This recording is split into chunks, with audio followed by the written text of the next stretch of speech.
Note to self, don't eat tacos before you go on a webinar. Or spinach, right? Right? Like I have my dinner sitting over there. Oh.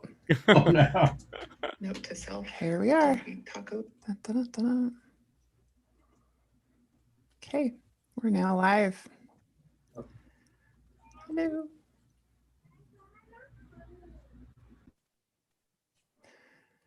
Gonna open the webinar.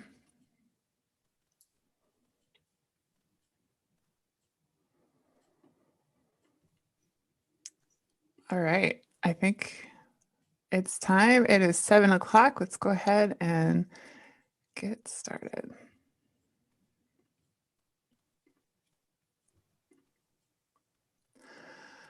I want to welcome everybody who's tuning in today. If you're watching the live stream or you're here with us in the webinar, it's my pleasure to present as part of our SGUSD Arts Week. This is our special webinar event called Careers in the Arts. And we have an amazing panel of guests here with us today. I want to introduce all of them, starting with Mr. Paul Kuo. Paul Kuo is an actor, a voiceover actor, and a musician. He's a singer and a pianist and a Gabrielino High School alum. He just told us that he was in the very first class that graduated from Gabrielino back then. He's worked in blockbuster film productions, including Black Panther, Crazy Rich Asians, and Red Dead Redemption 2. Mr. Kuo owns the Performing Arts School Pop Rock Academy here in Alhambra, which provides workshops on acting, dance, and music on site and in schools throughout the San Gabriel Valley. Welcome, Mr. Kuo. It's very lovely to be here, and always lovely to talk to, my alma mater. So thank you so much. Peggy Blue, we're hoping will join us in a little bit. I'm going to go ahead and introduce her. So if she pops in, you'll already know who she is. Peggy Blue is an American actress, singer, and vocal coach. Her career as a session background singer started in 1973, and the list of artists she's recorded with includes Louis Farrakhan, Tracy Chapman, Quincy Jones, Bob Dylan, Barbra Streisand, Leonard Cohen, and Young MC, to name a few. She's the 1986 Star Search Grand Champion, has served as a vocal coach for American Idol. Ms. Blue has 3 albums of her own and has an impressive list of credits as a stage and television actress. Gary Kuo. Violinist and Emmy Award-winning composer Gary Kuo began his musical studies at the age of 8. After receiving his degrees from Juilliard and the University of Miami, Gary performed on over 100 motion picture soundtracks. His work as a composer has been heard on over 160 television programs, including As the World Turns and All My Children, for which he's won 6 Emmys.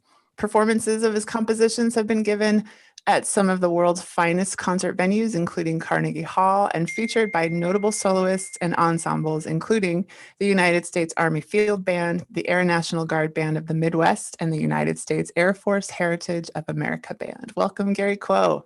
Nice to see everybody. Thank you, Samantha. SCHEILA Gonzalez is a Grammy-winning freelance performer and session musician.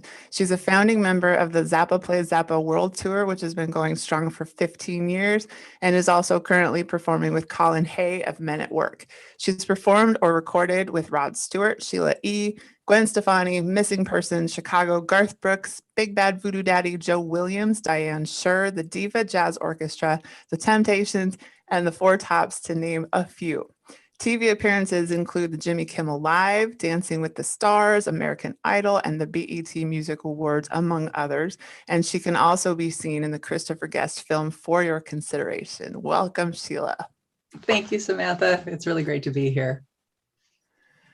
Matthew Scavone began his career in the animation industry at the young age of 18. He's built up an incredible resume as a production coordinator and painter, known for the movies Space Jam, Disney's Hercules, Prince of Egypt, Kung Fu Panda 2, Wreck-It Ralph, and Frozen, to name a few.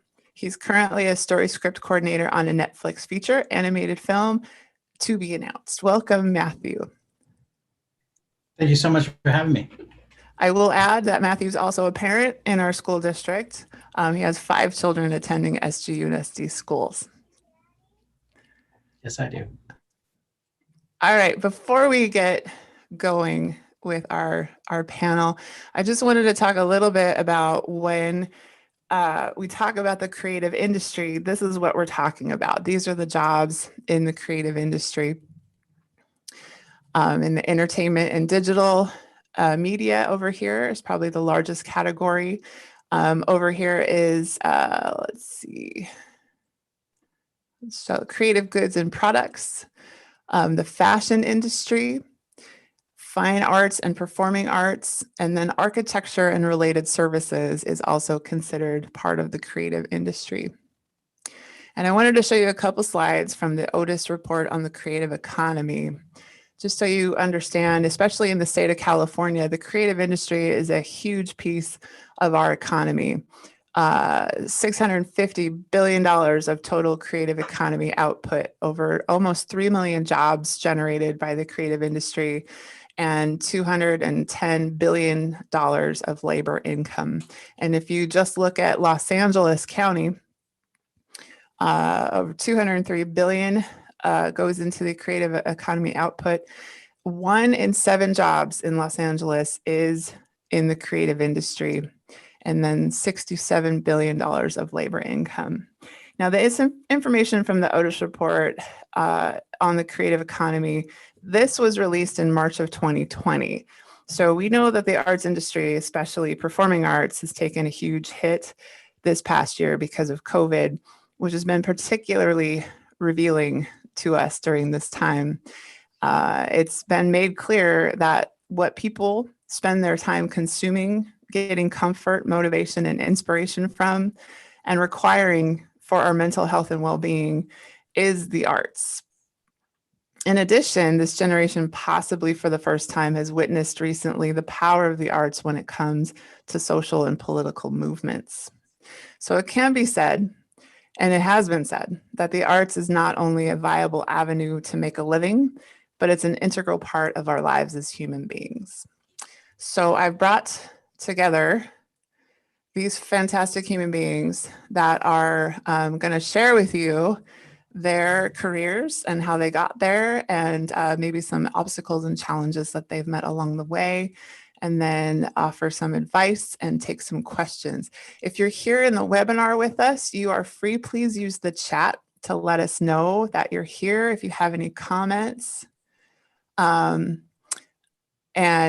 questions at all, please feel free to use that chat button, and we'll try to contact with you. JC Gaffer says, "Hi, I'm here."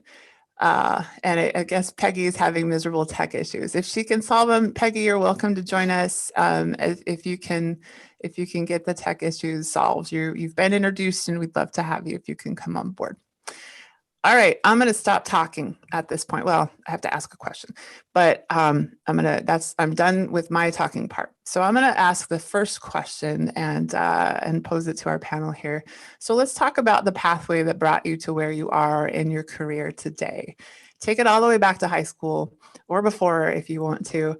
When did you know that you wanted to be a creative professional? What were some of the important decisions you made for your education and training? What were some of the impactful opportunities that you happened to take advantage of along the way? Tell us about your pathway. Let's start with Gary. Hi, everyone. My name is Gary Kuo, and I work primarily as a composer for television and concert music. I started off actually as a violinist in the public school system. I was about 8 at that age. And when I got to high school, I won a competition, and one of the judges was a faculty member at Juilliard. Now, most of you probably already know Juilliard is a conservatory that has 3 primary departments: dance, music, and drama, and it's located in Manhattan in a complex called Lincoln Center. So I enthusiastically went to New York and hung out with dancers and actors and other musicians, of course. But I had always had a lot of different interests. I liked making things with my hands. So I liked building models, and I had an interest in electronics, just machines in general, but I was strongest in music. So at that time, I thought, well, I think I'll just become a violinist. But when I got to New York, I had no idea just how vast a field music was. I had focused primarily on classical music, but when I got to New York, I met people like SCHEILA and PEGGI and Paul, and I just thought, wow, there's just so much more to the performing arts. And but I stayed in undergrad. But one of my high school friends contacted me one day, and she said, you know, Disney's having auditions. And I said, what for? And she said, well, just go to Carnegie Hall. They're having open auditions. So I went there. And because of that, I spent the summer that year at Walt Disney World performing all different kinds of music for shows. And these were live performances for about over 1 million people. Music from television and from movies, from all different kinds of programs. And that put the bug in my ear that this may be another career that I might pursue, something in commercial music. So I finished my performance degree, got a master's in composing for TV and film, primarily at the University of Miami in Florida, moved to Los Angeles, and for about 5 years, worked as a session player like SCHEILA, and played on motion picture soundtracks. So I was one of the musicians they would call when they were assembling the music soundtrack for a film or a TV show. So if you've watched Finding Nemo or Mulan, I was one of the violinists they would call for that. I'll try to shorten this a bit, but by then my interest in composing had taken off, and the relationships that I made when I was in school started to bear some fruit. So today I work primarily composing as one of the composers for a show called The Young and the Restless, which airs every single day. But I'm able to combine my background in classical music and fuse that with commercial session work to do what I really love to do best, and that is write music. Thank you, Gary. Peggy, I want to welcome you. I'm so glad you made it today. You missed our introduction, but we're honored to have you on our panel. Welcome, Peggy. Oh, you're muted.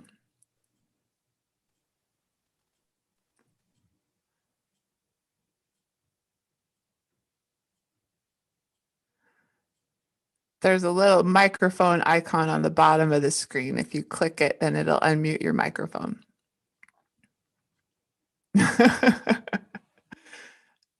All right, Peggy, we are answering that question about your pathway in your career, and we'll give you a chance to get settled in. There you go. Oh, there you are. Now you can hear me. Am I too loud? No, you sound fabulous. So nice to have you. Welcome. It's nice to meet you. So we're going around, and I'll give you a chance to get settled in, and maybe I'll have SCHEILA. SCHEILA, can you answer that question? We're talking about what was your pathway to your career, and what kinds of decisions did you make and opportunities did you take advantage of? So SCHEILA Gonzalez. All right. Well, thank you, Samantha. My name is SCHEILA Gonzalez, and I'm primarily a saxophonist, a woodwind player, but I also play keyboards and do a little bit of vocals. And I've primarily made a career of live performance, which is just a joy. I've done a considerable amount of session work as well, and a small amount of teaching, and educators are superheroes. So hats off to all. But really with education, we all have that opportunity. If we step on a stage, we have the opportunity to teach and educate. So we're kind of always on that platform and always have that. You know, I think I was very fortunate to have the encouragement of my mother, and parental encouragement is such a massive part of all of this. No matter what direction you might choose as a student going forward from high school into college, having the support of your parents is just key. And it was really wonderful. And I remember before high school, when I was a little kid, we'd go, my mom and I, to this Italian restaurant in Fullerton called Angelo's and Vinci's. And they always had on the stage, there was a stage there for some reason next door, Stephen Peck dance studio. And they would be practicing and rehearsing dance routines, modern dance, jazz dance. And I was such a ham in my 3-year-old, 4-year-old self. I'd go down to the front and I thought I knew those routines, and I danced and it was fearless. And I just went, as kids do.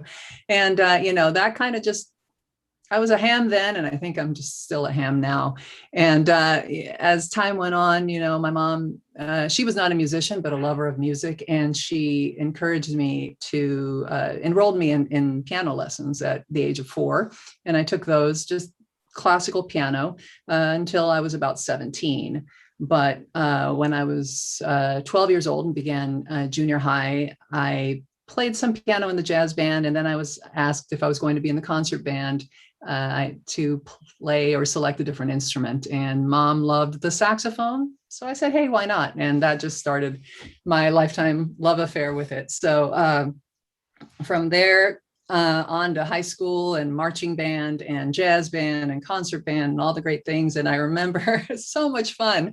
That, I think that started my whole joy of touring and going on the road, was doing the band trips and all the Friday night football games, and just getting on a bus with the gang and going somewhere to play music was just so much fun. And during that time, when I got to be a senior, I remember there was someone in the journalist department, someone from the school paper, did an interview on me, and they asked me what my goals were. And I could only think of 2 things at that time. And I said, well, I want to play jazz in New York, and I want to travel through playing music. And when I look back at that moment, I just think to myself, wow, okay, check and check. And I didn't know how that was going to look. And I didn't really know the depth of that, what that meant when that little high school interview came out. But, over time, those things have come true in spades. And the decisions that I made, I decided to go to a community college, Fullerton Junior College, who has had, and I believe still has, a really wonderful music program. I studied jazz there, met a lot of wonderful players there, and then transferred to Cal State Northridge with another wonderful music program. And in both places, I met a lot of wonderful musicians and a lot of excellent, excellent teachers. But it's so, when you draw the line from your connections, they start as far back as high school. And I can trace back. I went to high school with Tony Cannell, the bass player for a band called No Doubt, lead singer Gwen Stefani. And he and I were in marching band together. He was a year ahead of me. And, we were all good friends. And again, in our marching band uniforms, going to play the football games. And who knew that years later, as their careers exploded and my career continued, and I've had the chance to do what I've done, we reconnected. And as he was producing a couple of things for Gwen, he called me to do a few recording sessions. And in 2017, he and Tom and Adrian, the guitarist and the drummer from No Doubt, put together a project called Dream Car. And they asked me to come and record for that. And then later that year, I did tour dates with them as well. So you never know. It's important to be mindful and be kind and just make friends and don't burn bridges, and just remember that along the way, you're going to meet so many different people, and you don't know where your paths are going to take you. You don't know, but sometimes these things connect, and you start drawing this line all the way through. And just those were some of the things that led me to where I am today. A desire to be versatile, a desire to wear a lot of different hats, because I enjoyed variety. I enjoyed all different kinds of music, and I was going to do my best to perform each one and be really have integrity about the style that I performed. I might not be an expert at each style, but I was going to do my best if I was recording to serve the music and to play in that style. So all of these things really have led to something that after college, I went into a cover band, which was a training ground that actually, and a place that I actually met a guitarist who led me to an agent who led me to several auditions, one for Pink and one for Loggins and Messina. And I didn't get either of those, but then I got called for Dweezil Zappa, and Zappa was just a name I had heard, but music I wasn't terribly familiar with. And lo and behold, I auditioned for that, and it's turned out to be one of the most fulfilling and challenging musical experiences of my life. Gave me the opportunity to win a Grammy, which is still mind-blowing.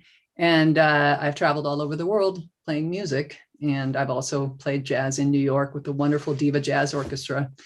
And it's time for the hook, Samantha, because I could go on and on. No, you brought the circle back to that first little statement that you made. That was perfect arc, Sheila. Beautiful. How about you, Matthew Schiavone? What was your pathway?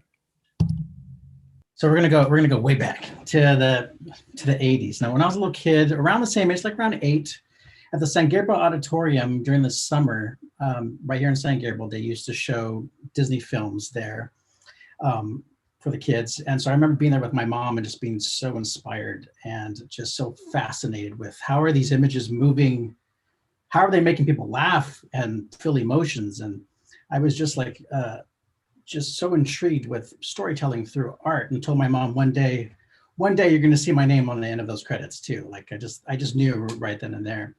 And then shortly after, I went through San Gabriel Parks and Rec art classes.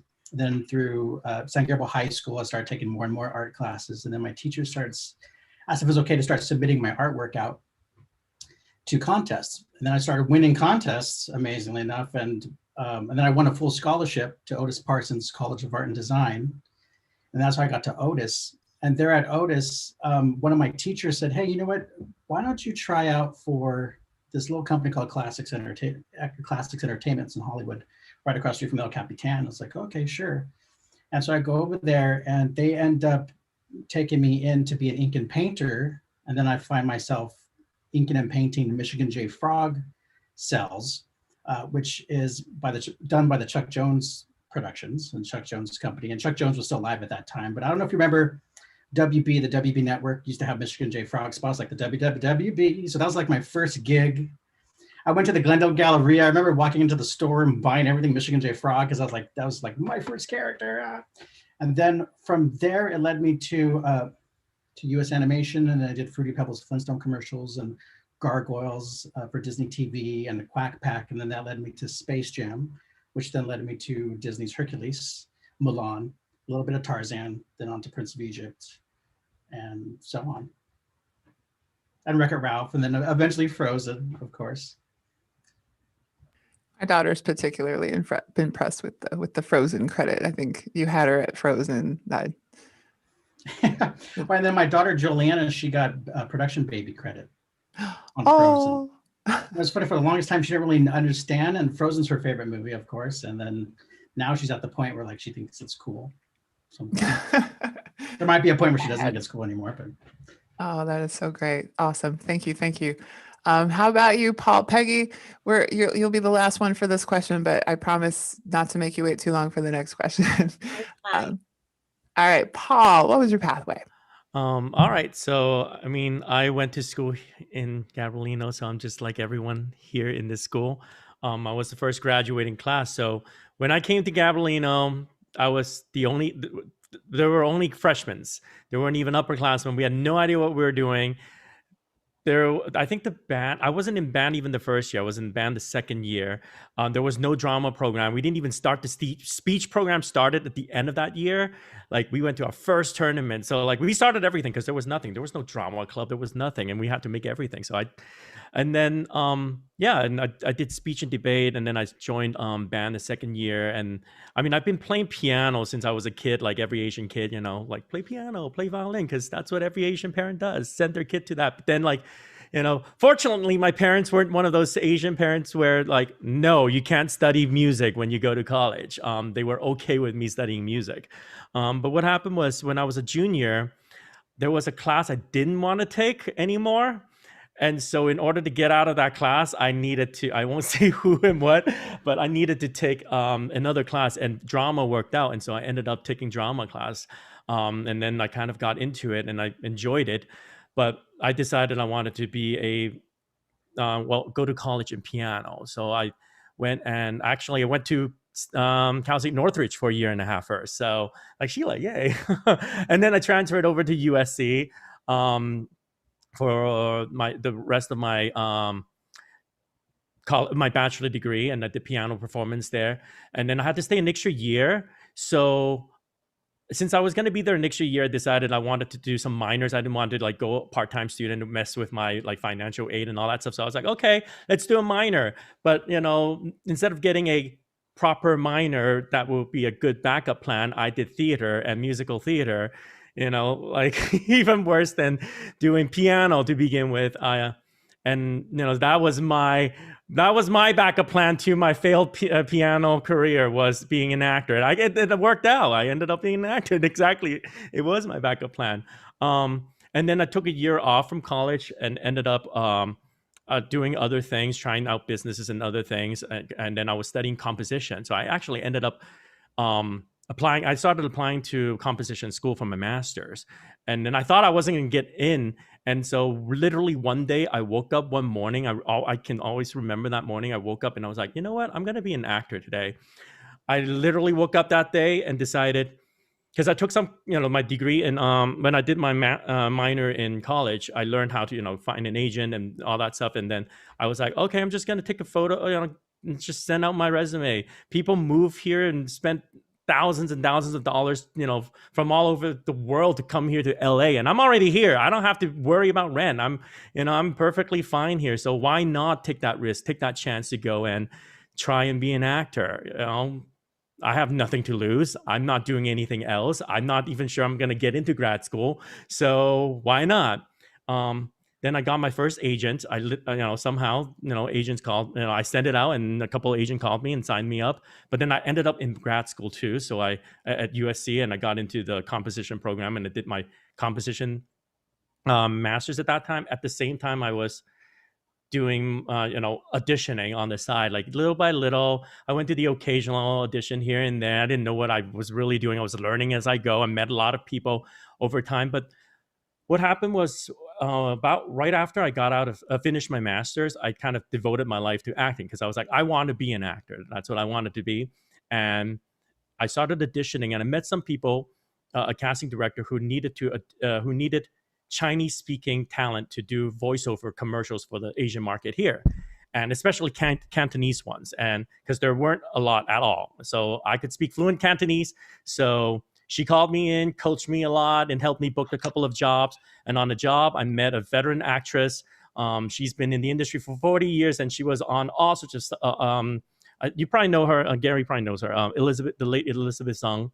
So she's been around. I think she was on Young and the Restless too. But she introduced me into the world of ADR looping. So she got me my first job as a voice. ADR is basically doing all sorts of voices for like every movie out there, all the other miscellaneous voices, and sometimes we voice match and do all sorts of stuff. So my first job was Mummy 3, the one with Brandon Fraser and like Jet Li and Michelle Yeoh. And I was like, I don't know what I was doing. I was fortunate. She sat next to me, coached me through the whole, guided me through the whole thing, and then after that, I started doing ADR work on an ongoing basis, and I've done like a whole season of Held on Wheels. I did Blacklist, and like the most recent ones, like I did Midway, the Wish Dragon that's coming out, and I've done all sorts of stuff here and there. So I've been very fortunate, having found my niche, because I could speak both Cantonese and Mandarin fluently. And then I also, in 2011, I went into an audition, and I got really lucky. I did not imagine I was going to book it at all. A friend of mine literally called me the next day after the auditions because he was going out of town, going like, "Hey, if you hear anything, let me know from the audition." I'm like, "I'm not going to book it." And 2 hours later, my agent calls me like, "Oh, you booked this, little indie feature film, as a supporting lead." And so I like, "Oh, and the shoots, you have to leave this Friday." I'm like, "What?" Okay. So I dropped my whole life, went and shot this film, did 3 weeks of shooting, came back. The film didn't get released until 2 years later, but then it went viral. And then it became like, it was the God's Not Dead franchise, and it made like $60 million in the box office, and it became this giant thing. And like, I had no idea it was an indie film little audition that I went to. And so just kind of, and then I've been in the whole franchise since. I actually just shot the fourth one earlier in the middle of the pandemic. I was in Oklahoma during the big giant freezing winter storm when it came and hit. I was prepared for 30-degree, 40-degree temperature. It went to -15 at one point. So I'm like, It's a lot different than California. yeah, I am glad I'm out of there. But, I've been very lucky along the way. And, and now I just try to help other students. And that's why I also have that school. I want to help a lot of the young students here in this valley, learn how to get into the industry. Because I don't think I have any particular special talent except that I can speak Chinese. A lot of people can speak Chinese. So you can learn how to do this. I want to, if I can do this, anyone who goes to Gap right now can do this, or any of the other schools around here. Yeah. If you want to do this, if you love this, if you have a passion for it, you can do it and you can make a living in it. Awesome. Thank you, Paul.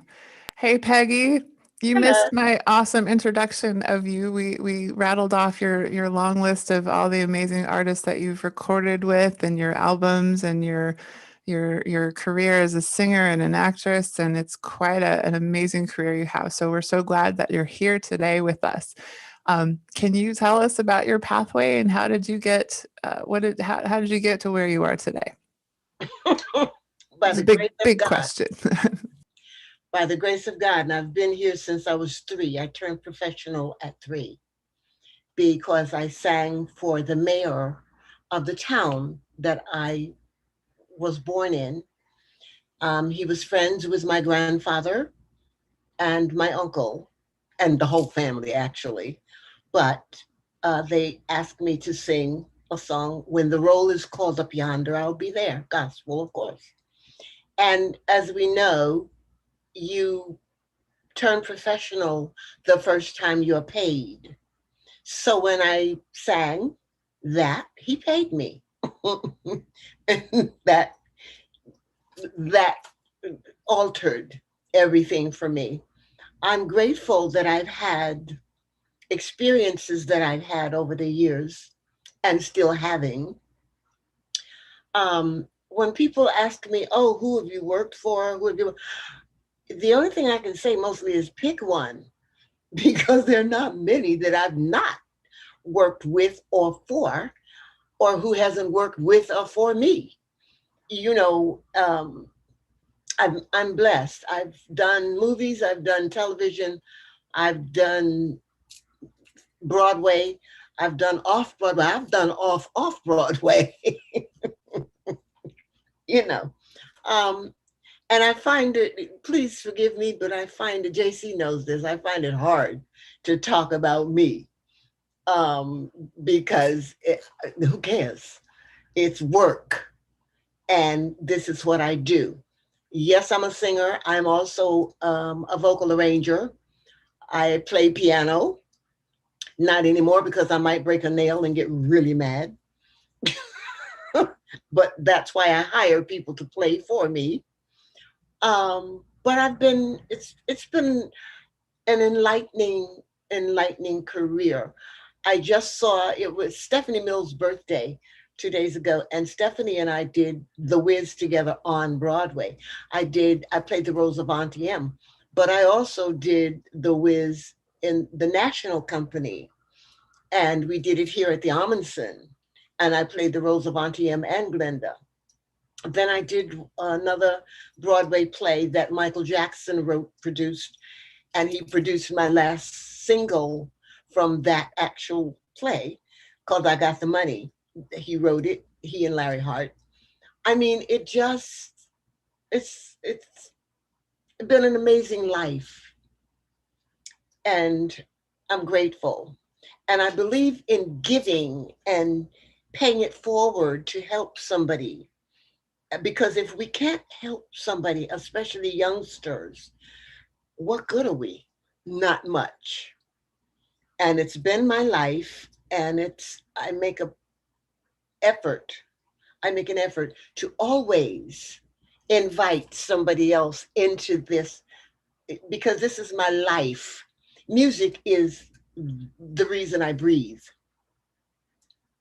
And when I'm feeling down and crazy, if I turn on my radio or whatever, it's lifting, you know, and I'm grateful for that. Now, please feel free to ask me anything you would like to, because I mean, somebody said, "Oh, who have you worked for?" Like I said, pick one. Let's go from Bob Dylan, Nina Simone, Stephanie Mills, Luther Vandross, who was a dear, dear friend of mine. I knew him when I was a sand pebble. He was 15. The Crystals, the Do Run Run. I mean, I go back to, forever. Wow. Awesome. Awesome. Wow. I mean, each of you, we could probably have an entire webinar just by yourselves. And I'm so grateful for your time today with this. The next question I have for everybody is something that, comes up a lot, especially with high school kids that are looking to possibly pursue an arts major in college or pursue an arts career. So the question is, there's a common perception out there that a career in the arts is not stable or lucrative, that you're going to have a plan B. Like, I want to be a singer-songwriter. Well, you better have a plan B. Is this something that you encountered in your life? And how did you address it? Me? Sure, Yes. PEGGI. Yes, because my mother said to me when I was a kid, I know that this is listen, I was in Vegas when I was 16. I finished school with a tutor and a nanny. I was working at the Nevada Club at 16 years old. But my mother said, I understand what you want to do, and you want music to be your way of life, but you've got to get something under your belt in case that doesn't work out the way you want it to. So I became a nurse, because that can save lives, just like music. And I used to actually sing. I've worked in major hospitals all over New York. And, one of my patients had fallen down a stairwell and broken his legs, and he was in a coma. So I would get in his ear and sing to him every day. And one day he opened his eyes. They thought he was going to die. He opened his eyes. He looked up at me and said, "It's you." And I said, "What do you mean?" "I hear your voice all the time. I love you." And I said, "Thank you." And then he turned to his wife, who was standing there, and his son, and said, "I'm going to divorce you and marry Mrs. Blue." I was like, "No, you're not. You're going to go home with your wife." But these are the things that's what I mean, paying it forward. Nursing gave me the ability to help somebody else, because I'd sing to them, and I would pray with them, and I would read to them. It's important. Important. Absolutely. Absolutely. How about you, Gary? Did you come across that when you were growing up? Well, I don't know of any artist who goes into the performing arts for the money. I think we're sort of called to this field. And this is not to say that there aren't some very successful artists out there, but at the end of the day, what you have is your craft and your desire to express yourself. And I think that's really why I went into it. I started off in one rather specific area in the classical field, but I was interested in the arts in general. I met musicians like SCHEILA, and I thought, I don't know how your instrument works, but it's fascinating. I don't know how you know how to transpose. I would meet people like PEGGI who could sing all different styles, and that's another thing I can't do well. And I would meet actors like Paul and just think, how is it that you can memorize? So I was fascinated by this whole field. I mean, I specialized in music, but I always liked seeing performers from another perspective. So I went into it because I just liked the field, and I pursued something that in which I excelled and was interested in. And I think ultimately, between your passion and your discipline and your training, it is possible to create a career. Although just to be clear, I don't know of anyone who goes into this field primarily to see the financial reward. It's really well put, because it's very true. We don't come into this career with, a salary target, really. That's awesome. What about you, Sheila? The entirety of this, I often describe it as just being on a water slide. Like, I've gotten so lucky. I just kind of start at the top and just kind of have been going for this wonderful ride all along, and things have just kind of worked out. Now, when I say that, I don't mean that I didn't have to work hard, or that there weren't periods of paying dues, or that I haven't done gigs that weren't the greatest in the world to get where I was going.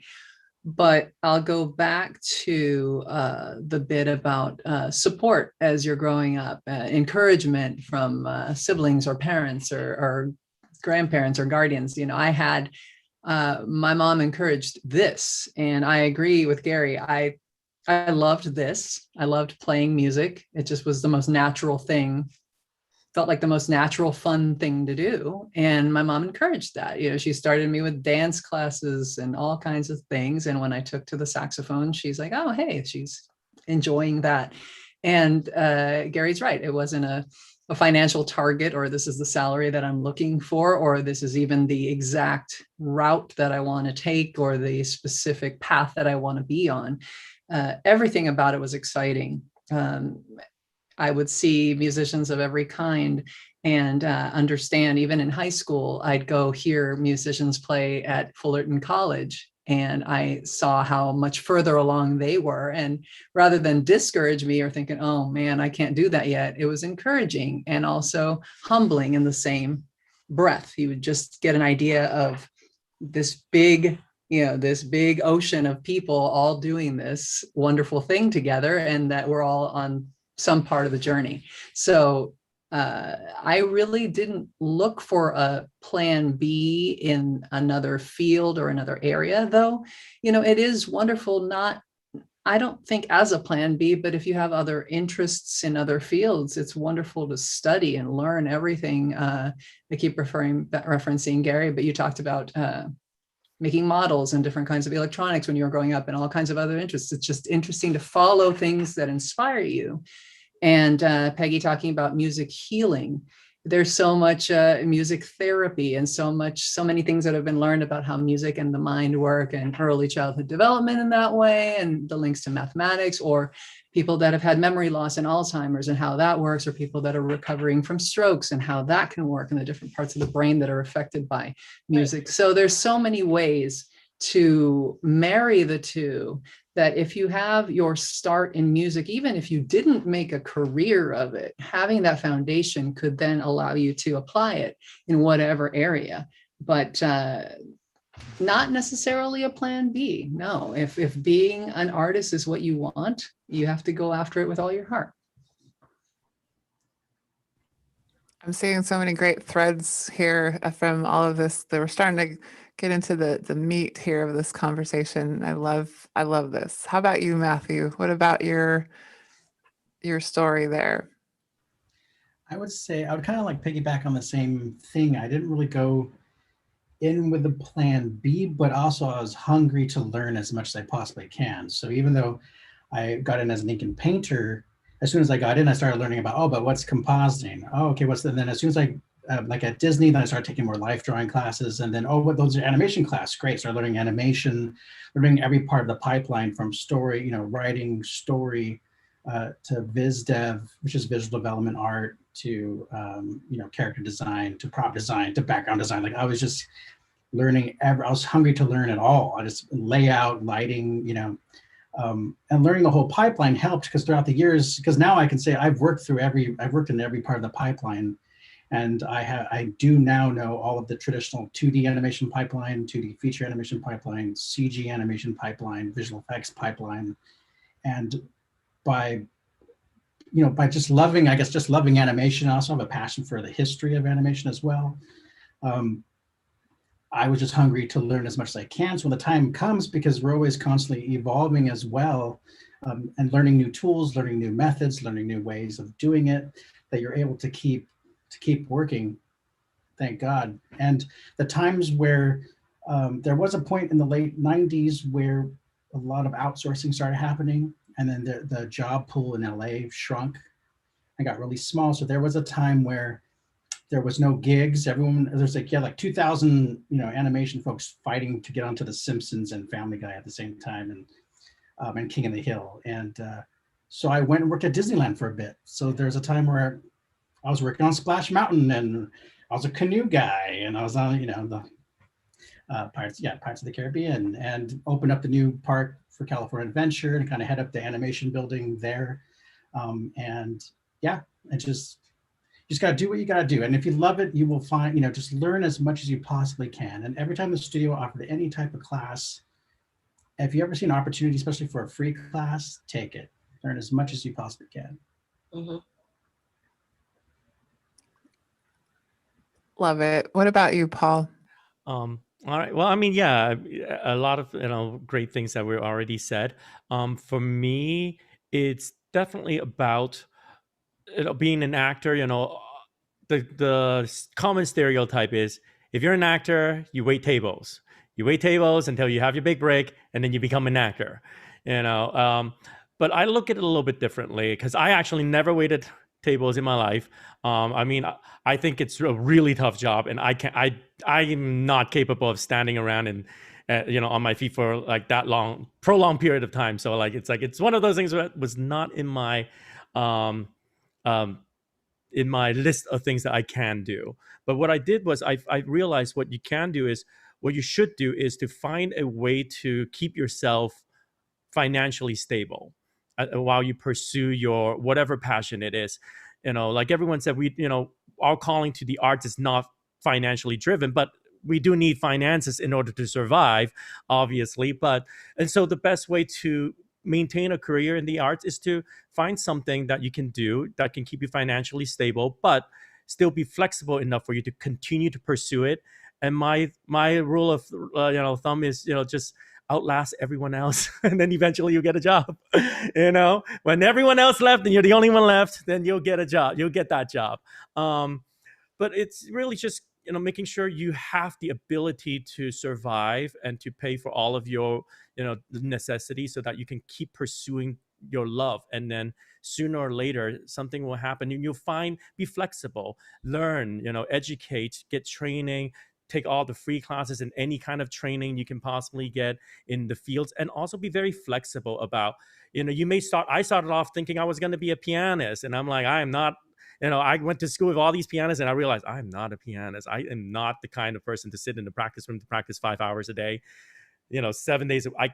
That was not for me. But and then I was flexible enough to move to different areas and explore more things. Right now I'm taking up writing, and I wrote a children's book last year. Why not? I'm writing scripts now. I'm working with directors, and producers, developing content. So I think it's all about taking ownership of whatever art you want to create, whether it's singing, making music, creating animations, any of these, things that you want to do. Pursue it, keep pursuing it until you don't want to pursue it anymore. But as long as you allow, give yourself that support, that financial support, then you can keep doing this as long as you want to. And then eventually you'll find a niche, you'll find something. There's so many different positions and careers in this whole industry that if you want to do it, you will find a place in it eventually that will pay your bills and that will be lucrative. I mean, acting is actually really lucrative once you get the niche that, you know, all these ADR artists make so much money a year because, you know, session for an actor, one day, you know, 8 hours pay is $1,000, you know, and these people are working 20 days you know, a month. And so, and then they get residuals on top of that. So like, it's an enormous amount of money, but you have to find your niche and find the right place in that, in the industry for you. And then you can actually make a living. It is actually lucrative, but you have to, you know, keep at it, and you have to train, and that you have to hone your craft. You can't just go in there. And I've seen so many people who just go in there, I'm talented, but like, talent, everyone's talented. This is LA. Like right here, like these are the best of the best in the world. Everyone who's in LA is talented.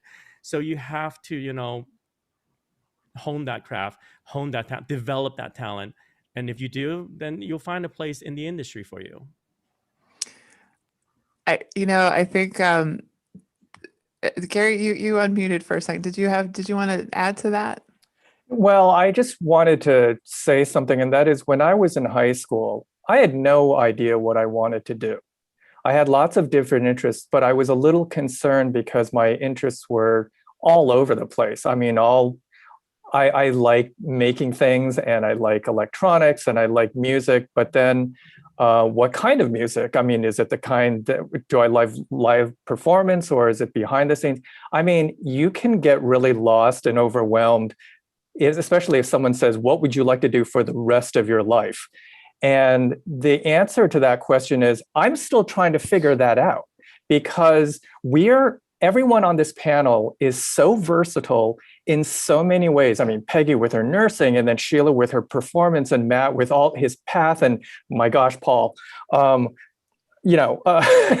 so everything is connected, and it behooves you to learn as much as you can about everything, not necessarily to specialize, but just to be aware that even exists. I mean, when I got to New York, all I had was a very narrow perspective of what music was. I had succeeded in a very small pool, but then, man, New York had so many different styles of music. And as I mentioned before, I started hanging around with saxophone players because I had no idea the mechanism behind machines, behind their instruments, and also the various styles. I was thinking, how is it that you can play this style really well and also this style, which I can't do at all? And it was very humbling. And so I realized there's a lot to learn, and it pays to be curious to begin with, just curious about everything, because the network that you build, whether it's in high school or well into adulthood, is with other artists who are also curious. And if you can somehow make a connection, it will encourage you to stay in this field when things get a little unpredictable and concerning. But also just remind yourself why you went into this field to begin with. Sometimes when I'm without any focus or inspiration, I'll watch a behind the scenes bonus material, which Matthew, I mean, I'm sure I've watched plenty of Matthew's projects, and just seeing how costume designers work and prop makers work and ADR. And it's just like, this is why I got into this field. So if I can offer any encouragement, regardless of what stage you are in your education, and that is, don't feel like you have to answer that question, but just keep that flame of interest in the arts alive. Yeah, because you could find out that you're better at another field that's completely different than, as Paul said, given how versatile he is, it's like, wow, I can do this, but I can also go into this field. So be open and ride that wave, like Sheila says. Absolutely.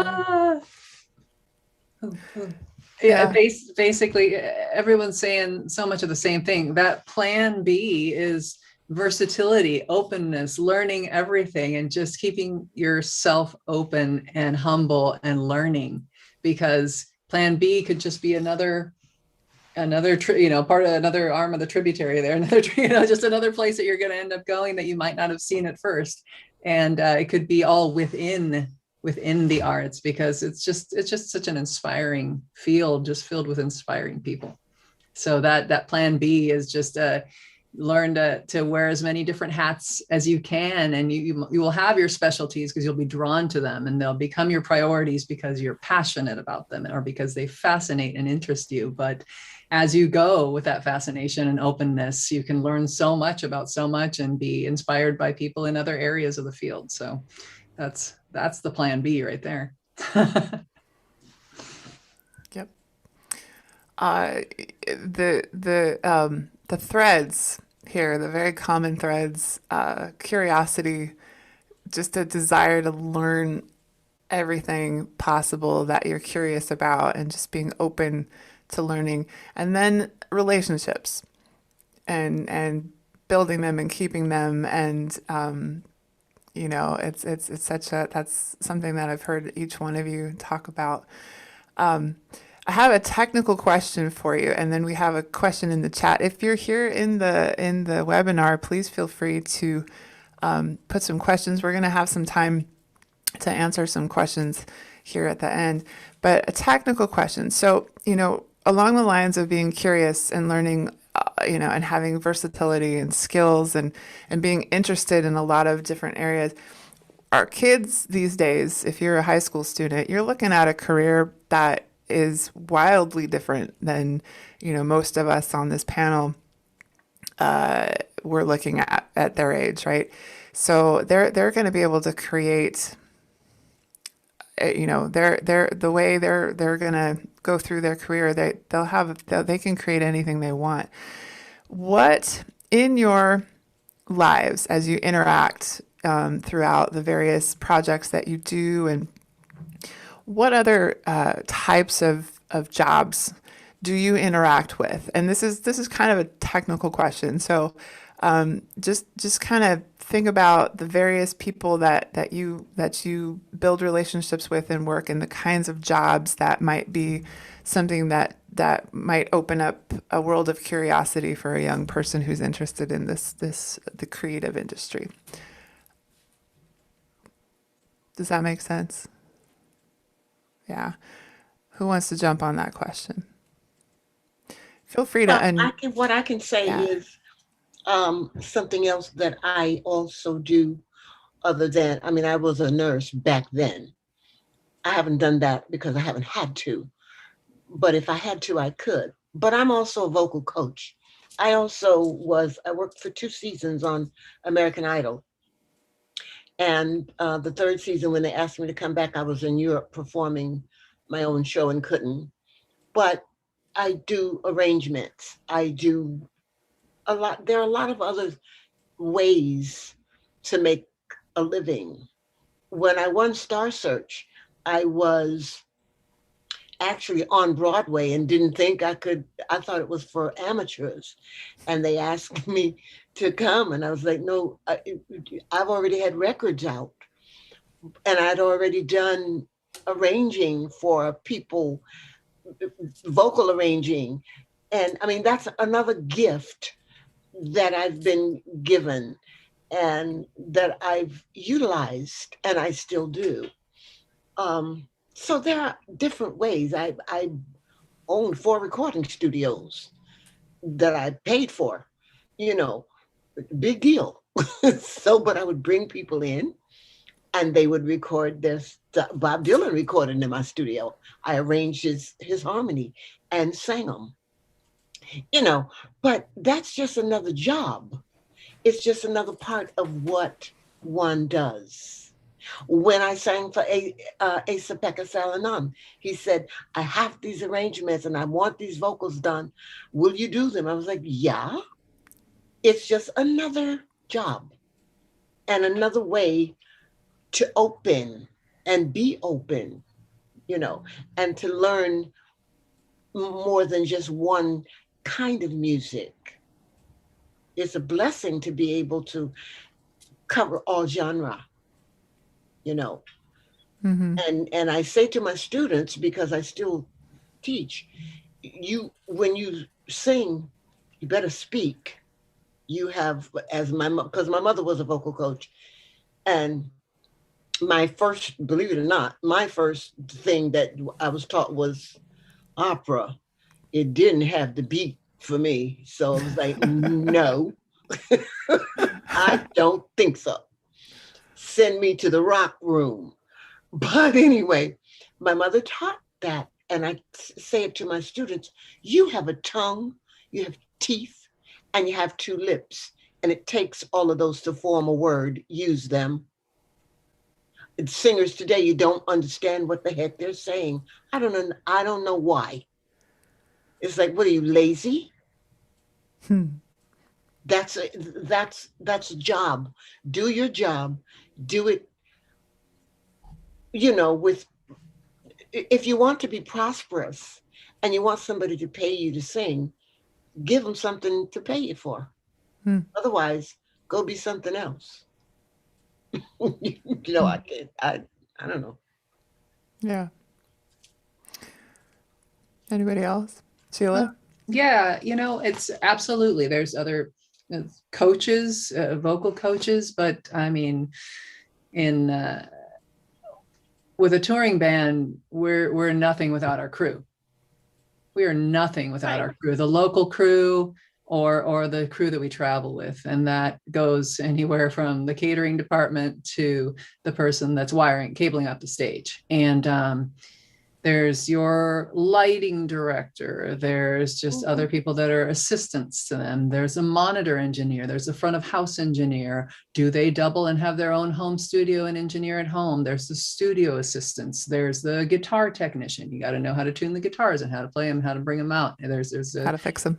How to fix them. There's my saxophone repair man who also is a luthier and builds guitars. And that's so fascinating to me. And whose daughter worked with Elon Musk as well. It's just anyway, side note. But in any case, there's all of those possibilities and people that you work with and run into. There's people that are Pro Tools engineers for the live bands that run tracks, and that they're back there and they're running the Pro Tools rigs and the backup rigs, and they're programming all the keyboard work ahead of time, or synthesists, or there's just a lot. There's so many. I'm sure I'm missing tons, but I'm gonna hand it off to the actors and the other folk that I know have so many people that peripherally they work with or have been. I mean, yeah, I'm floored by how many paths there are within this, and we're just this. It's a network of people that make the whole thing go. So therein lies the humility too. We have to work together for this greater good. We're all in it together to make the thing go. So it's not like one is better or cooler or whatnot. It's about your own interests. And there's so many cool things in all realms of this art thing that we're doing. So wow. That's just Yeah. Love it. How about the animation world, Matthew? I mean, you talked about it a little bit in your own career. Right. Yes. So whether it's like an animated feature film or an animated series, we have. So currently right now I'm a story script coordinator, and I'm tracking a lot of ADR and pickups, and that's pretty much a lot of my world right now. And but also working with the story artists and the writers. And so we're working with writers, sound engineers, professional scratch artists. There's times where we bring in, I can see it. One time for Jake and the Neverland Pirates, we brought in Mark Hamill. Oh, yay. So we're like, maybe he'll do it. He'll be a nice pirate for us. Maybe we can get, and he came, we just geeked out. The Star Wars fanboy in me totally came out. And then also on How to Train Your Dragon, got to work with Gerard Butler, which is cool. He's the voice of Stoic. But from writers to directors, to the voice actors, to to the editors, and then the assistant editors, and the story artists, which we work with, and the whole team, and the head of story, and then working with the director, and then with the visual development department, the previs department, which is they take a lot of the visual development designs, and then previs will build out the models and the sets. And then currently right now, since we're at home, we give it to our director, and our director puts on the VR goggles, and then that's how he's able to, do a lot of his scouting inside the set. And then he's also working on another live action film, and Mandalorian does the same method where they give the director the VR headset and he's able to walk around. Even with a live action set, they'll go out to like a live action location and have the 360 cameras out there. And then the director can actually walk around, look around at the set, live in real time. So many. There's character designers that just design the characters. There's background designers that just design backgrounds. If you're someone that you like to draw just vehicles or weapons, then there's prop designers. That also leads to production design, to CG modelers. And then if you make the CG model, like you say, Wreck-It Ralph, for example, then he's just a stiff model. Then there's a whole nother artist position name. It's called a rigger, and they actually put the skeleton inside the character and they're able to rig it and control all the joints. Yep. And so then the animators can take them.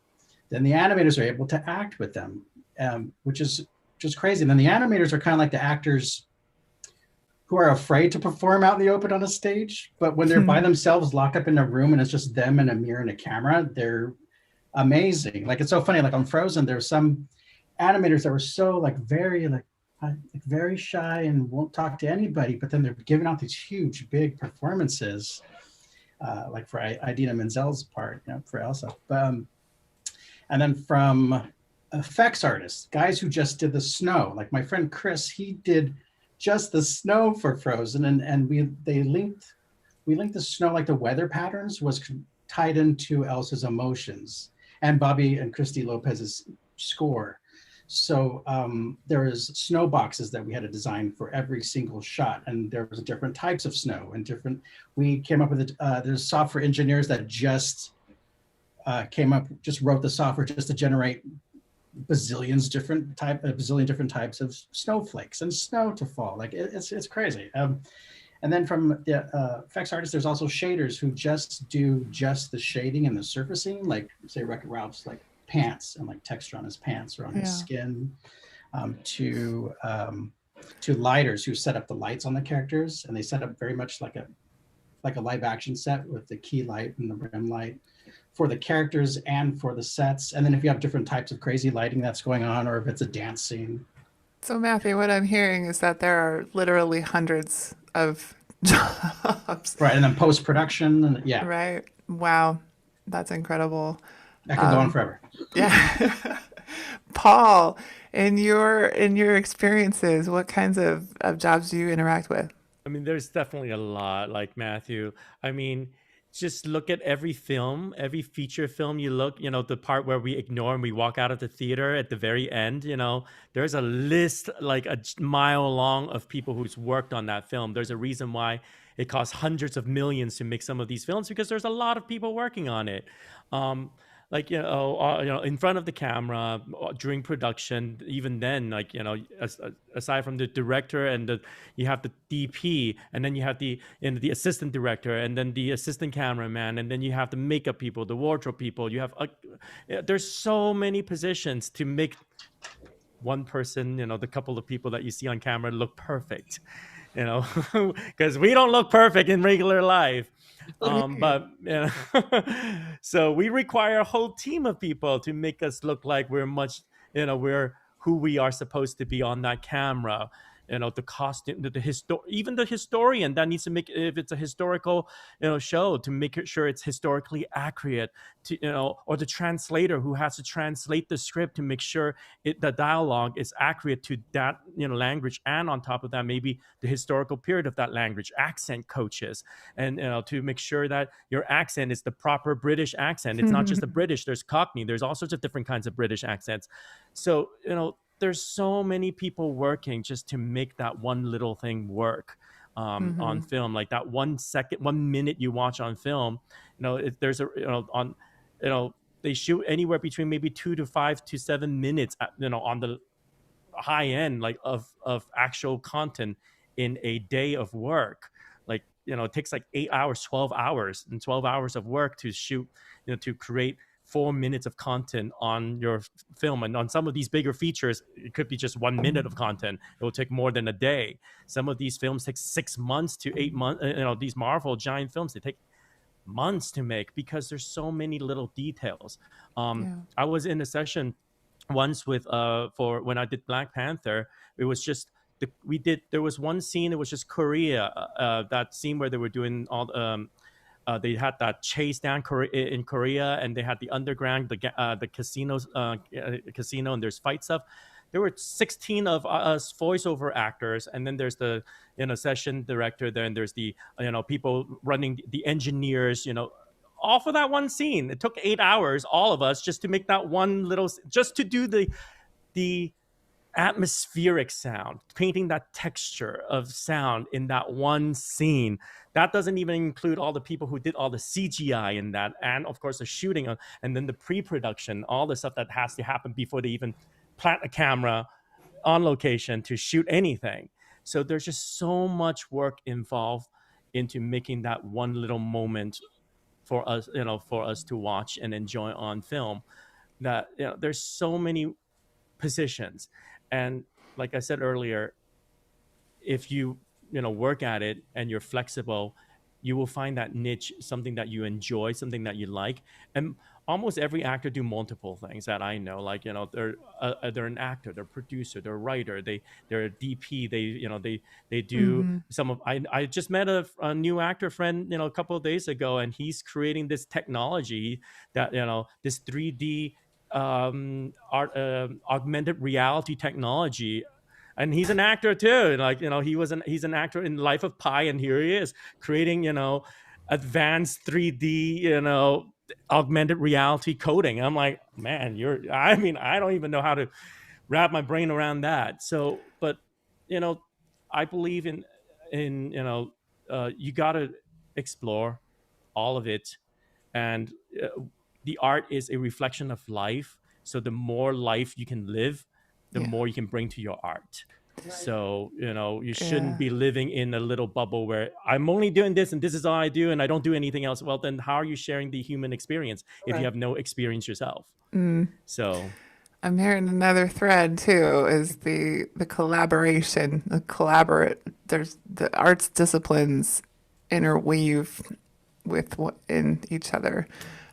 Gary, did you want to add to that? I just wanted, as a fanboy response here, when I watch these bonus materials on what used to be DVDs, I would be fascinated, Matthew, by seeing the sculptures that were created, these little figurines for all these characters that were modeled in clay or whatever. And all of a sudden it connected, we think about these historic sculptors like Michelangelo and artists like Da Vinci, and we obviously they're massive, legendary, historic figures, but where are our modern sculptors? And I realize this is one of many places where they work. It's just that they're using a different medium. The proportions are different, but I would look at some of these characters and think, this is so well sculpted. I wouldn't have I'm so glad I got to see this material, because had I not, I wouldn't have known just the incredible amount of work it goes into creating these things. And that's why I love watching all of these other fields, regardless of what it is. I mean, it could be, as I've said before, props, but just the sculptures themselves, and the amount of work. It's like, wow, if you just like doing that would be a wonderful opportunity for you to explore. So anyway, I just wanted to say I'm just thrilled to meet all of you, actually. As am I. I'm just honored that you're all here spending your evening with us together. We do have a couple questions in our chat. The first one, and anybody can just jump in on this one. What advice would you give young artists about how to network and make the necessary connections to land that first job?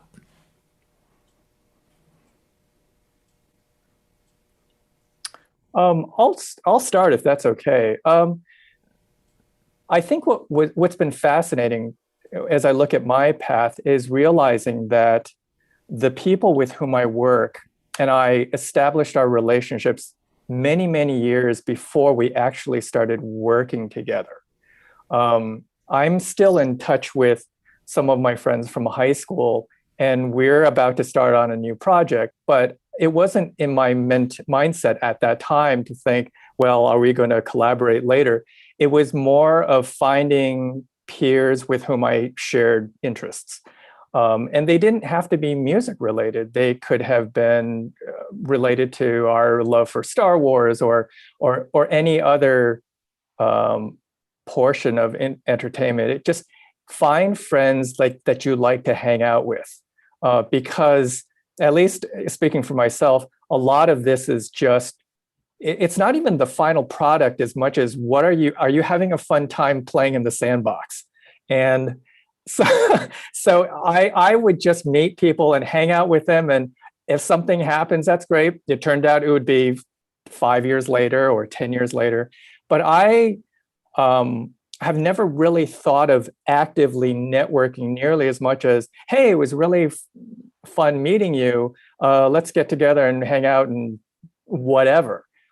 So I don't know if that's the wisest career advice, but I just have fun doing what I do because I'm working with people with whom I have a good chemistry. So that's what I would say.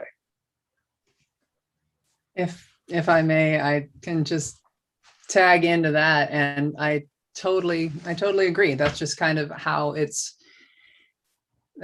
gone for me. I mentioned a little bit earlier about being in high school with Tony Canal, and that was just happenstance. I was there. It was pretty magical. I was there the day that our band director announced that we didn't have a bass player in jazz band that year. And Tony was a sax player.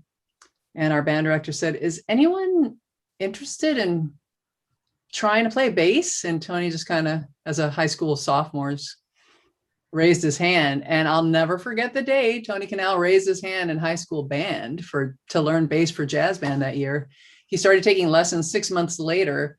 He auditioned for No Doubt. And that was the moment that his life changed, but then we remained friends. We drifted apart after high school. He went and did their massive worldwide pop superstardom thing. And, I went on and did my thing. And then we came back together. It wasn't premeditated. The word schmooze and network can have negative connotations sometimes. Schmooze can have negative connotations sometimes. So for me, it was never a strategic thing of going out and meeting certain people, certain ways to get to the next place. It was that same thing of meeting people that I jived with and could play in the sandbox, as you aptly put, with, and had a great time with, and really enjoyed the company of, and just never burn those bridges. Get out there. I don't know exactly what that means now. Does it mean, especially right now in the era of COVID, it used to mean go to jam sessions, go to gigs, go to things, but whatever it is, if it's online, if there's webinars like this, if it's meetup groups when the world starts opening up, if it's just places where like-minded people might meet, where you might meet people that you enjoy working with and that have common interests, or at least just a common sense of adventure and spirit, and make friends, be open personally, and see who you might meet, and then make those connections that way. So it's not the most direct line, but I'm with Gary and a lot of what he said. I totally agree. I agree with both of you. It's a difficult time now because we can't go out. No one can be seen. But there's that thing called computer, and you can connect somewhat. If there's somebody that you wanted to know and you had a way to meet them and you can't see them at a club working or at a theater working, find out what it is and who it is and connect that way. Send your resume and your bio if you were looking for a job, and say, hire me, please, and send them a tape, a CD, or whatever it is, so that they can hear and see what you do. My opinion. I'm old school, so hey.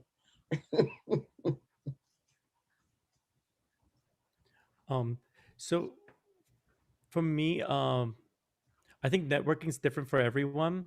I personally don't like to actively go out. Like, you know, I'm an introvert, like an actor who's an introvert.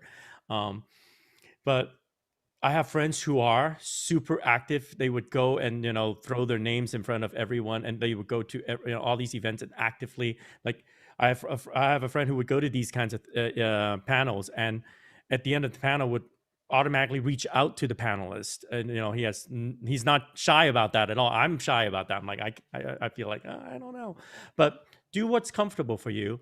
But and I think the most important thing for me in networking is it's that we get caught up with asking what the other person can do for us. Rather, I think we should be asking what value can we add to that person's life? Because if you can add value to that person's life, then you're in. You know, that's the best way to network. Instead of kind of asking like, I want this from you, I want this from you. You know how many people, these people, you know, they have a list a mile long of people asking for things.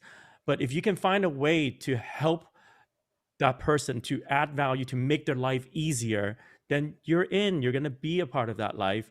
And if you keep doing that, eventually the numbers will add up. Like everyone else says, you know, you'll build up that network. And I have people whom, like, 4 or 5 years or 10 years ago, I did a job with them, and we connected and we chatted. We connected in a human level. And suddenly 5, 6 years, 8 years later, I get a call like, hey, you know, I need you, you know, I thought about you because we need, you know, a Chinese guy who can do voiceovers and blah, blah, blah. I'm like, oh, okay, sure, I'll come and do it for you. So, you know, be patient about it. Sometimes you know, the person you're reaching out to might not have something for you immediately, but that doesn't mean they won't have something for you 5 years down the line, 10 years down the line. Just make sure, even when you're sending in the resume, to make sure it is to help their life better, you know, to make their life easier, because everyone's looking for talent. Everyone's looking for people who can do their job, who are good at their job. Nobody's trying to hurt you and trying to, you know, put you down, because our lives revolve around making sure we have a team of people around us who's amazing at their job, so that we also look better. And I think that as an actor, we are taught a lot about, you know, casting directors. Sometimes we have this thing like, oh no, casting director, you know, there's something about, you know, we're scared of them. But if you think of it this way, you know, all they want is to find the best talent. They want you to succeed, because if you succeed, that means they succeed. They want to find the best people so that they can present to the directors and the producers, look how many great people you have to choose from. So their job is to make sure you succeed. And yeah, so that's how I see, you know, acting and networking. And the last thing I would say, one of my teacher in college said the best thing I've ever remember is, work begets work. So just keep working, just keep, you know, doing. In the beginning, if you can't get paid jobs, do some free stuff. Help, you know, intern, you know, PA at a production, start, and then that's how you network. And then eventually someone will see, oh wow, you're really good at your job. And then at the next job, as their next job, they're going to be like, ooh, let's call this person up. Yeah, I'm with all you guys, like 100%, 100%. And that's what you can offer. And also, like, I remember on Prince of Egypt during lunch, there's a person like, oh, I'm gonna go out and network, and I'm gonna try to get all this. I met this person, I have this person's business card, blah, blah, blah, blah. You know, and they're so excited, but it's like, no, that's not for me. Like, I'm just gonna go out, I'm just gonna be myself and make friends. And that's the best, just making friends. And that's what lunch is, you know, the whole Hollywood, like, do lunch, but just having lunch with your friends and just meeting people. And then sometimes if there is kind of like, well, you know what, I am, you know, like right now, I'm currently writing as well, and I have a passion for writing. And so I'll offer like, hey, I'll read your stuff. Sure. And then they're like, well, I'll read yours too. Sure. And we'll give each other notes, and then we grow. Like, cool, you know, and say if there is a position that you're trying to look for, like say, oh, I want to be a character designer. Well, you can look them up on LinkedIn. Maybe you can even write them a nice little letter or note just to say that you're an inspiring, like, character designer, for example, or artist. And then you never know, they might actually say, okay, maybe we could do a virtual Zoom. I do a lot of virtual coffee breaks, we call them, and just Zoom with folks for 5-10 minutes. And then you can ask them questions, or you can even ask them questions on LinkedIn sometimes, and how, you know, and just make relationships. And like what Paul was saying, like, it's what you can offer. and yeah, make friends. If I could just interject one other thing, what I've also discovered is it's good to meet people because they may have a skill that you need at some point. I mean, I'm excited to meet everyone here because each of you is so different and you have such a wide background that I don't know any person who has your combination of skills until tonight. So now I know more musicians. I now know one more actor. I know one more filmmaker. And it's great because I may know someone who may need their skills and can somehow be useful and connect to people so that they're not, so that they find each other. So that's really, I just like this whole business from that perspective. Whether I'm a part of it or not is really secondary because I may not be the right component for that machine. But I don't like seeing broken machines. So if I can make I can make some kind of connection, then awesome. So anyway, thanks. Absolutely. Yeah. We have one more question in the chat that I think we have time to get to. This is a big one though. One more chat just came through. Yep. This comes from JC who brought us PEGGI. Thank you, JC, for connecting us to PEGGI. Just along those lines, everybody here, I connected with you through one avenue or another. We're all just sort of 1 degree apart from each other. So here's JC's question. JC Gafford is a drama teacher here in our district. So he's awesome. Thanks for being here, JC. He says, I'd love to know from each of you, what was the most important moment in your career?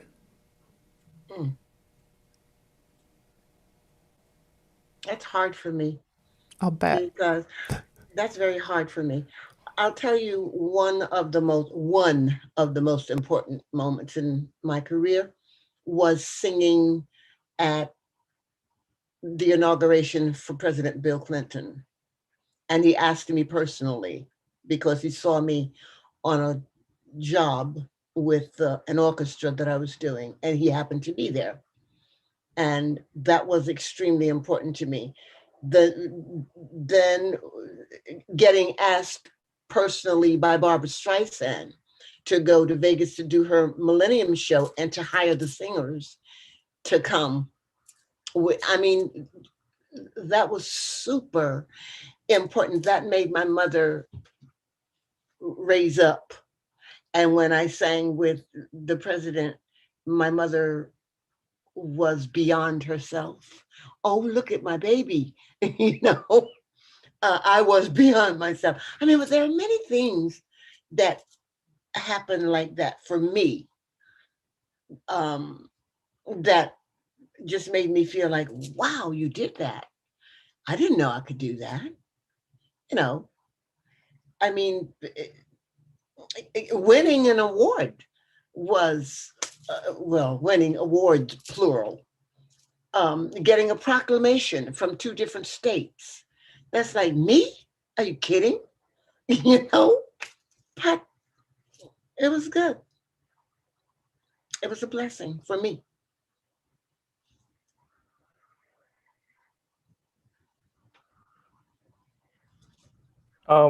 If I can follow, for me, my answer is a little different. For me, the most important moment, I think, happened when I was in school. And that was figuring out what my personality was like and what actually made me happy. Once I figured out that I didn't have to be, I'm just speaking for myself, once I realized that I enjoyed being behind the camera, that solved half of my questions, because it no longer bothered me that I wasn't going to be a performer. I was going to be perfectly content behind the scenes, working invisibly by choice. And that enabled me to focus on a much smaller field. So I think as I grew and learned more, when I figured out what actually made me happy and what environment I thrived, that changed everything. I think I think I have two answers.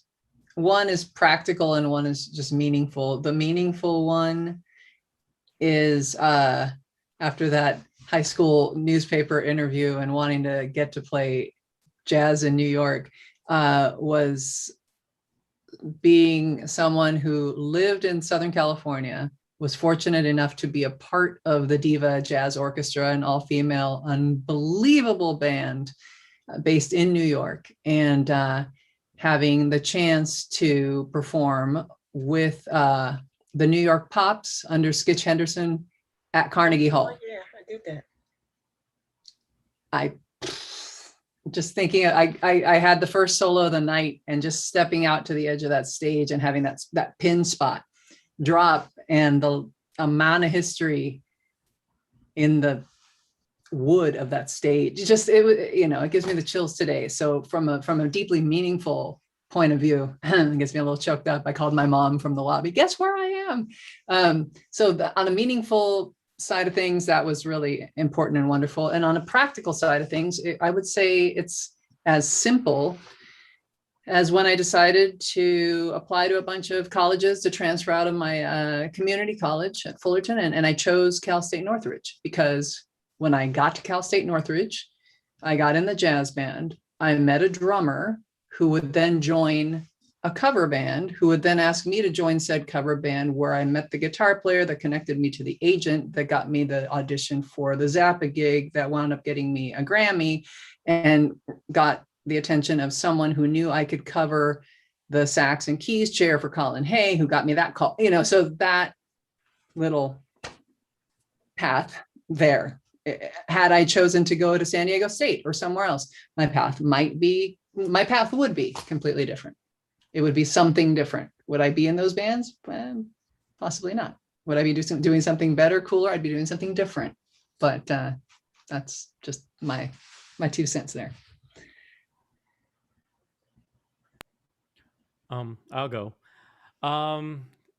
Yeah, mine's kind of a little bit more about, it was when I did my very first co-star on a TV show that was on Scrubs. Like my very first job ever, like on an actual show was Scrubs. And Love that show.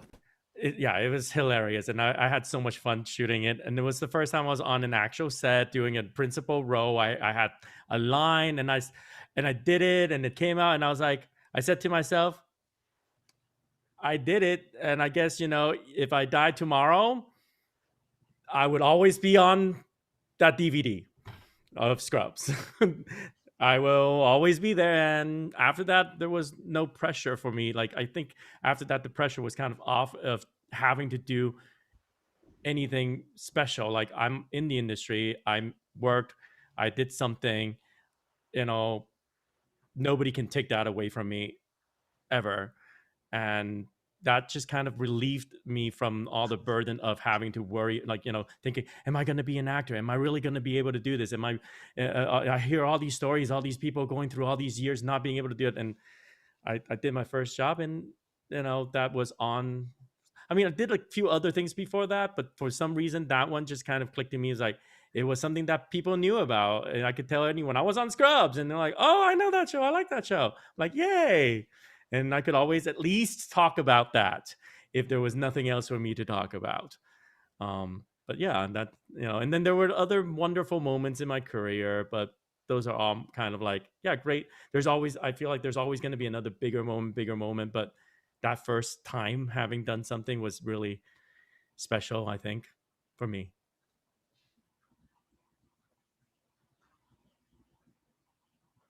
I guess that's me. I was really, you guys are all awesome. I was thinking about mine, and there's so many, but I was like, right now, I mean, I can't talk about it, but I'm on a to be announced feature animated film, but we're diving pretty deep on a very important topic, which is racism against Asian Americans. And that really, I feel, I can't wait for you guys to see it. It doesn't come out until 2024, but we're really tackling a big, important issue, and to me, what Wow, I would say, you know, for a big moment in my life, besides my mom and my dad being very supportive, and my mom telling me that, you know, in 1959, for the opening of the monorail at Disneyland, my mom was chosen as one of the kids to be on the monorail, and Walt Disney popped up, and Walt walked through the aisle and shook all the kids' hands and shook my mom's hand. And as she would tell me this story, I'll be like, Mom, can you shake my hand? Like maybe some of that pixie dust, that magic can rub off on me. Like and still as a kid, I knew that was a big turning point for me. Like, I'm going into the animation industry, but you're 5. No, I'm going to the animation industry. Like I just knew, that's where I was headed.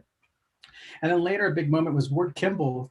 He it was one of the old 9 men of Disney. He worked on, you know, Jiminy Cricket is his character, and he directed Three Caballeros, and he did a lot of goofy stuff, and the Mad Hatter and Alice in Wonderland, and just phenomenal animator. And his comedy timing was just genius, and people still reference it to this day. Lived in Arcadia. He lived right here, you know, he lived right here in the next city over. And meeting with him, and I was hardcore on traditional animation. I was working on Hercules, and I just painted Hercules' toes when he wiggles his toes underneath the curtain, and painting Hades and Hercules as a baby. And it's like, yeah, and traditional animation. And Ward Kimball, the king of traditional animators, tells me, think about getting into CG animation. Computer animation is the future. And I was just like, what? Because I was such a big advocate for no 2D animation, traditional animation. At that time, Toy Story just barely came out. CG just barely hit the industry, but he was saying the future is computer animation, you know, look into that. And it's like, okay, cool. And headed that direction.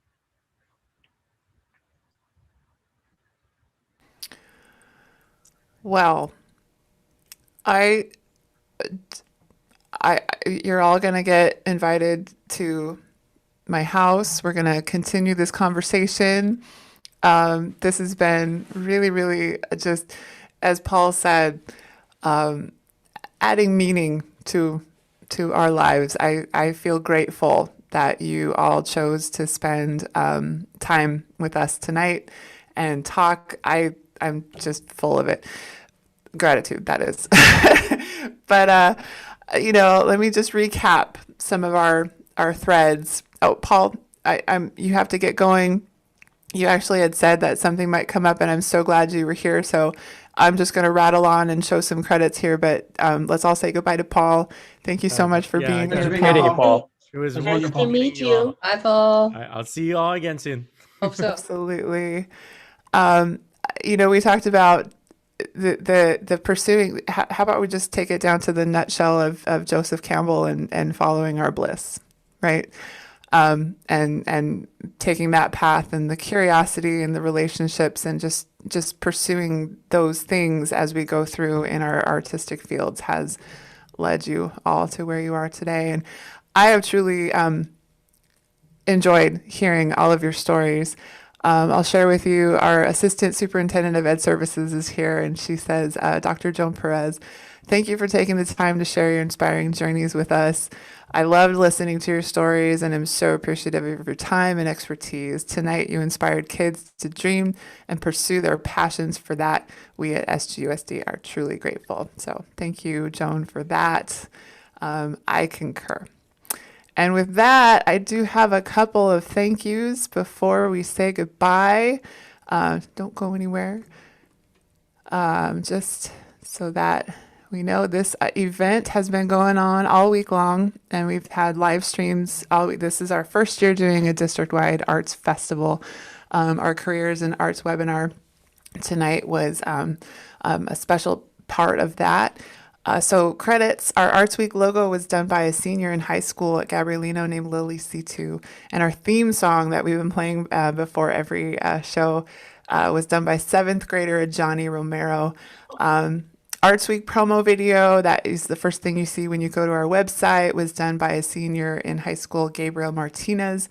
And then all of the social media promotion that's been out for this event was done by our brand new high school marketing internship program called Public Relations, Information, and Social Media, otherwise known as PRISM.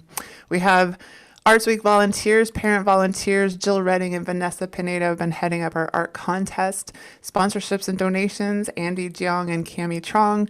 Additional volunteers, Joanna Ward and Fan Shu. Very special thanks to all of our presenters today and participants, our Gabrielino High School Key Club for promoting the event, our art contest judges, our VAPA Advisory Council members who have helped guide this whole process, and of course, most importantly, our San Gabriel Unified Governing Board for their vast support of visual and performing arts in our district. I want to thank all of these organizations here that you see that have helped support programs in our school district, and all of these families here that have donated to this particular event. Every bit of a proceed goes directly to implement further our strategic plan for visual and performing arts. So with that, I just want to say thank you one more time to Peggy Blue, Sheila Gonzalez, Matthew Scavone, Gary Kuo, and Paul Kuo, who had to leave us today. And thank you for everyone for participating. And that's our show. It was nice meeting you all. Thank you. It was my honor. Thank you for having us, Samantha. So much. Thank you, JC. And Gary, I can go on a whole nother tangent about the maquettes and sculptures you're talking about. Oh, let's do it. Let's talk. Yeah, I love that stuff. Yeah, All just do right, virtual I'm coffee ending sometime. the live stream just so you know. See, this is how the networking, bam, happening right now. You're seeing I it. want to be a fly on the wall. I just want to listen. Yeah, Yeah, please. let's do it. Let's do it. Let's I'd do it love together. to hang out with all of you.